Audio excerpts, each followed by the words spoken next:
అందరికీ నమస్కారం. వినుకొండలో జరిగిన రషీద్ హత్య జలాని అనే ఒక యువకుడి చేతిలో జరిగింది. మాకున్నటువంటి ఇన్ఫర్మేషన్, అటు పోలీసు వారి ఇన్ఫర్మేషన్ ప్రకారం ఇవి పాత పగలు.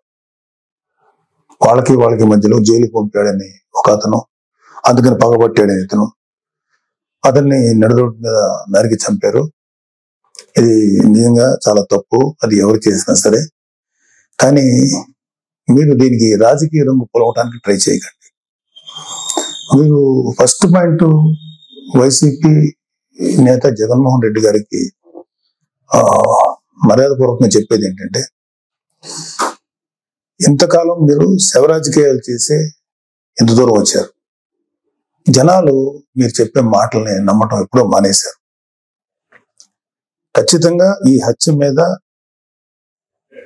హత్యకి సంబంధించి మేము కూడా ఖండిస్తున్నాం. ఖచ్చితంగా ఎలాంటి వ్యక్తులైనా సరే, ఈ వెనకాల ఉన్న వాళ్ళు ఎవరినైనా సరే పట్టుకొని కోర్టుకు తీసుకెళ్లి శిక్షించాలని మేము కోరుకుంటున్నాం. అయితే ఇంకొక విషయం ఏంటంటే, గంజాయి ఇన్ఫ్లుయెన్స్ తో కూడా ఉండుంటది ఎవడైతే చంపాడు అని కూడా బయట ఉంది. సో ఇలాంటివన్నీ రకరకాల వెర్షన్స్ వస్తున్నాయి. సో మీరు అర్జెంటుగా వినుకొండ వచ్చి ఆ చనిపోయిన కుర్రవాడికి ఒక పార్టీ నాయకుడుగా మీ సానుభూతి తెలపడం అనేది మాకు ఎటువంటి అబ్జెక్షన్ లేదు, మంచిది కూడా తెలుపుతాం. కాకపోతే మీరు దాన్ని రాజకీయ రంగు పోలిని ఇంకా గట్టిగా నెల 10 రోజులు కూడా కాకుండానే, ప్రభుత్వం ఏర్పాటు అవ్వకుండానే మీరు రకరకాల విమర్శలు చేసి అక్కడికి వెళ్ళి జగనన్న పథకాలు, జగన్ మామ, ఇంకా ఎంతకాలం మీరు ఇలాంటి మాటలు మాట్లాడతారు?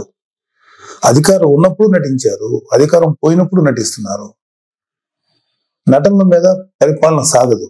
ఈ విషయం ఇప్పటికే మీకు అర్థమై ఉండాలి, మీ వైసీపీ నాయకులు కూడా అర్థమై ఉండాలి. ఎంతకాలం ఇంకా నటిస్తారు మీరు? ఓపెన్ గా ఉండండి. 2019లో మీకు అద్భుతమైనటువంటి తీర్పు ఇచ్చారు ప్రజలు మీకోసం. దాన్ని మీరు అత్యంత దారుణంగా, దుర్మార్గంగా ఉపయోగించుకొని ప్రజల నెత్తి మీద కాలు పెట్టి తొక్కారు. ప్రజల్ని హింసించి వదిలేరు మీరు. మీ పరిపాలనలో సామాన్యులు సైతం భయపడ్డారు. ప్రజల కోసం నిలబడిన కొంతమంది నాయకులు, కొంతమంది కార్యకర్తలు తప్ప ప్రతి ఒక్కరు భయపడ్డారు. ప్రతి వాళ్ళు భయపడ్డారు. మీరు ఇప్పుడు వచ్చేసేసి ఏదో అన్యాయం జరిగిపోయింది, డెఫినెట్ గా ఇది తప్పే, దీన్ని నేను ఖండిస్తున్నాం. కానీ దీనికి రాజకీయ రంగు భూమి, ఈ శవ రాజకీయాలు చేయకండి. కూటమి ప్రభుత్వం పరిపాలనా పరంగా ఏదన్నా ఉంటే విమర్శించండి. ఇంకా నెల కూడా కాకపోయినా సరే అది చేయలేదు, ఇది చేయలేదు అన్నారు. ఓకే, అది ఎలా చేయాలో మాకు తెలుసు. కూటమి ప్రభుత్వానికి చేసి చూపిస్తాం. మీకన్నా అద్భుతమైన పరిపాలన ప్రజలకు వస్తుంది. మీరు అద్భుతమైన పరిపాలన మీరు చెప్పుకున్నారు. అంతకన్నా దుర్మార్గ పరిపాలన భారతదేశ రాజకీయ చరిత్రలో ఏ రాష్ట్రం జరగల, ఓన్లీ ఆంధ్రప్రదేశ్లో జరిగింది. అలాంటి దుర్మార్గమైన పరిపాలన మీరు అందించారు. అంటే కొన్ని కోట్ల రూపాయలు, వేల కోట్లు, లక్షల కోట్ల రూపాయలు ప్రభుత్వానికి, ఖజానాకి గండి కొట్టి, నెక్స్ట్ అసలు అంటే ప్రభుత్వాన్ని సర్వనాశనం చేసి, ఒక గవర్నెన్స్ ఏ విధంగా కొనసాగనివ్వకుండా నాశనం చేసి, మీ పరిపాలనలో లక్షల కోట్ల అవినీతి జరిగితే దాని గురించి మీరు ఎప్పుడు మాట్లాడలేదు. అంటే మీరు పెట్టిన బొక్క, అంటే మన రాష్ట్ర ఖజానాకి కనీసం 2-3 మినిమం 4-5 ఏళ్ళు పడుతుంది మినిమం ముందు ఆ బొక్క పుడ్చడానికి. అంత పెద్ద బొక్క పెట్టి వెళ్ళిపోయారు మీరు ఆంధ్రప్రదేశ్ రాష్ట్రానికి. అర్జెంటుగా అది చేయలేదు, ఇది చేయలేదు. నెల రోజులు కూడా కాలేదు స్వామి. 2019లో పరిపాలన మొదలుపెట్టినప్పుడు 6 నెలలు మాట్లాడలేదు ప్రతిపక్షంలో ఉన్నాం మేము. మీకు అర్జెంటుగా వచ్చేసి అది చేయలేదు, ఇది చేయలేదు. చేస్తారు, ప్రతిదీ చేస్తుంది కూటమి ప్రభుత్వం, ప్రతిదీ చేస్తుంది. చంద్రబాబు నాయుడు గారు కానీ, పవన్ కళ్యాణ్ గారు కానీ నిబద్ధత ఉన్న మనుషులు. ఎలా చేయాలో అలా చేస్తారు. ప్రజలకు ఎంత మంచి చేయాలో చేసి తీరుతారు.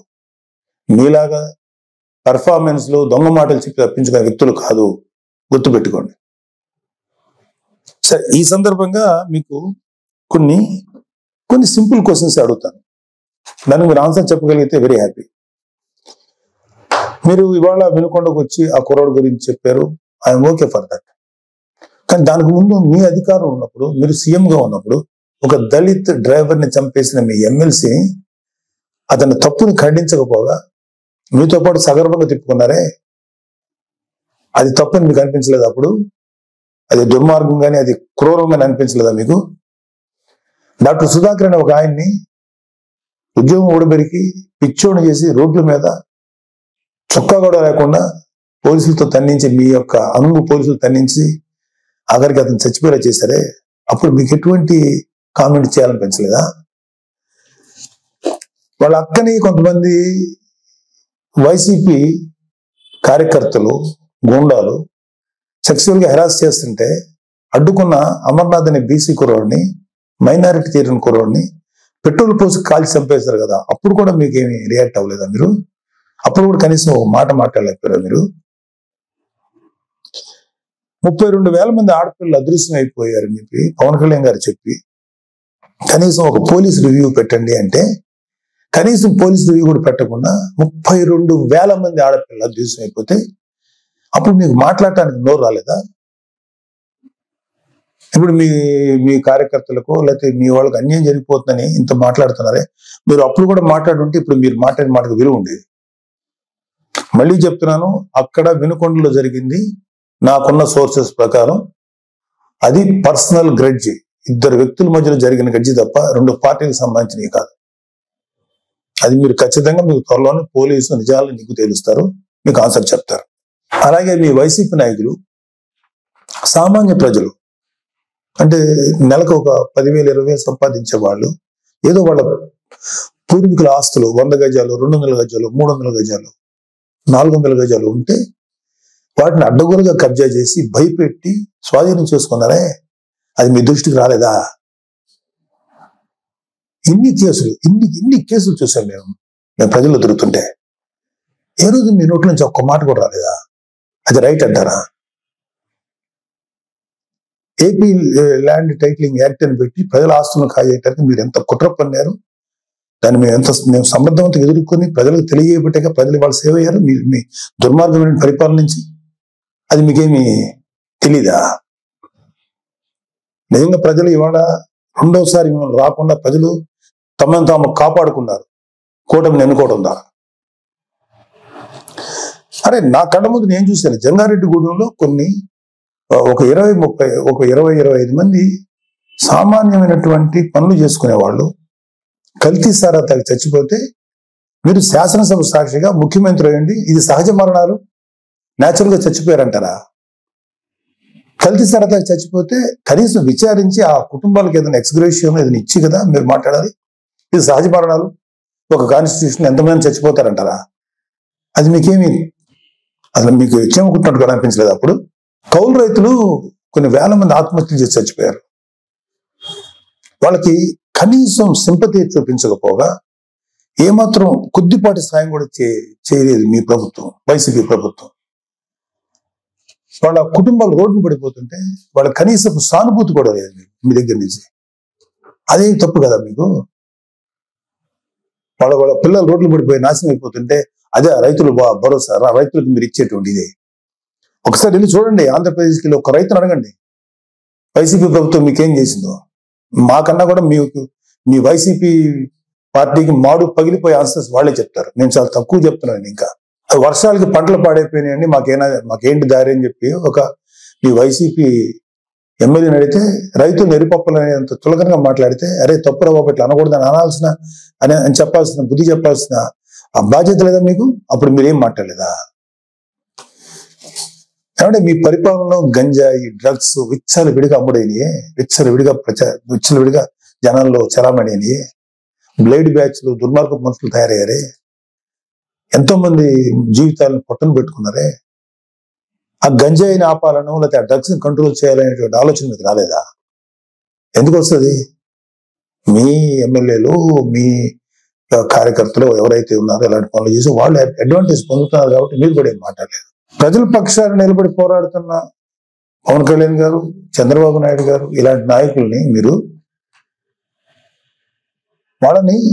వాళ్ళ విధి విధానాలను విమర్శించకుండా వాళ్ళ వ్యక్తిగతమైన జీవితాల్లోకి ఎంటర్ అయిపోయి వాళ్ళ కుటుంబాన్ని రోడ్డుకి ఇచ్చాలని ట్రై చేసి వాళ్ళ ఫ్యామిలీస్ మీద మాట్లాడినప్పుడు మీకు కనీసం చేకుంటున్నట్టు అనిపించలేదా? ఇదే మీరు చేసిన నిర్వాహకం. ఇప్పుడు వచ్చేసి మహానుభావులాగా ఒక మెస్సాయిలాగా వచ్చి మాట్లాడుతున్నారా మీరు కానీ మీ నాయకులు ఎవరైనా సరే? ఎప్పుడు తెలుసుకుంటారు మీరు? ఇప్పటికైనా తెలుసుకోండి. ఇప్పటికైనా తెలుసుకొని చేసిన తప్పుల్ని మీరు సరిదిద్దుకోండి. అట్లా ఇప్పుడు అర్జెంటుగా ఇప్పుడు సెంట్రల్ గవర్నమెంట్ ఢిల్లీకి వెళ్ళిపోయి ధర్నా చేసేసి రాష్ట్రపతి పాలన పెట్టమంటారా? ఏమన్నా కొంచెం మీకు ఆలోచన ఉందా? మీకు సలహాలు ఇచ్చే వాళ్ళు ఎవరో ఇంకా తెలియట్లేదు మాకు. సజ్జలు లాంటి వాళ్ళు ఎప్పుడు వెళ్ళిపోయారో ఉన్నారో తెలియదు, లేదా అలాంటి సలహాలు వింటున్నారేమో. అర్జెంట్గా రాష్ట్రపతి పాలన పెట్టాలా?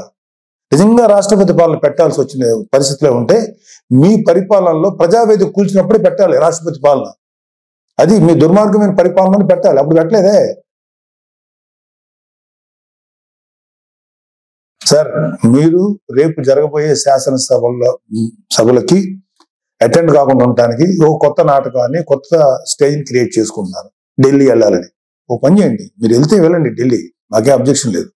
కానీ రేపు శాసనసభలో మీటింగ్ జరగబోతున్నాయి కదా, దానికి మీరు రండి. మిమ్మల్ని వ్యక్తిగతంగా అనొద్దని చెప్పి నా పర్సనల్గా నేను బీజేపీ, టీడీపీ, జనసేన ఎమ్మెల్యేని రిక్వెస్ట్ చేసుకుంటాను. మిమ్మల్ని వ్యక్తిగతంగా ఏమి అనొద్దని చెప్తాను. మీరు ధైర్యం వచ్చి మాట్లాడండి. శాసనసభని ఫేస్ చేయడానికి ఎందుకండి అంత భయం మీకు? రండి, ధైర్యంగా రండి. మీకు ప్రతిపక్ష హోదా ఇవ్వకపోయినా ఓ ప్రస్తుతానికి ఉన్న 11 మంది ప్రతిపక్షాలను ఫీల్ అవుతాం మేమందరం. క్వశ్చన్ చేయండి. కూటమి ప్రభుత్వాన్ని శాసనసభలోనే అడగండి. రోడ్ల మీదకి వచ్చి మాట్లాడితే ఎట్లాగా? ఇలాంటి పెర్ఫార్మెన్స్లు ఎందుకు? అధికారం ఉన్నప్పుడు పెర్ఫార్మెన్సే, అధికారం లేనప్పుడు పెర్ఫార్మెన్సేనా? ఇలాంటి కథలు చేయకండి ప్లీజ్. ఇప్పటికైనా తెలుసుకోండి. మీ మీద మాకు వ్యక్తిగతంగా ఎటువంటి కోపం లేదు, ఎటువంటి ద్వేషం లేదు. ప్రజలకి నష్టం జరుగుతుంది, ప్రజలు మీ వల్ల దారుణంగా నష్టపోతున్నారు. కొన్ని వందల మంది, వేల మంది ప్రజలు ఆత్మహత్యలు చేసి చచ్చిపోయారు మీ యొక్క అకౌంట్ లో. అప్పుడు అది తప్పు అని చెప్పి మేము గట్టిగా ఫైట్ చేసాం.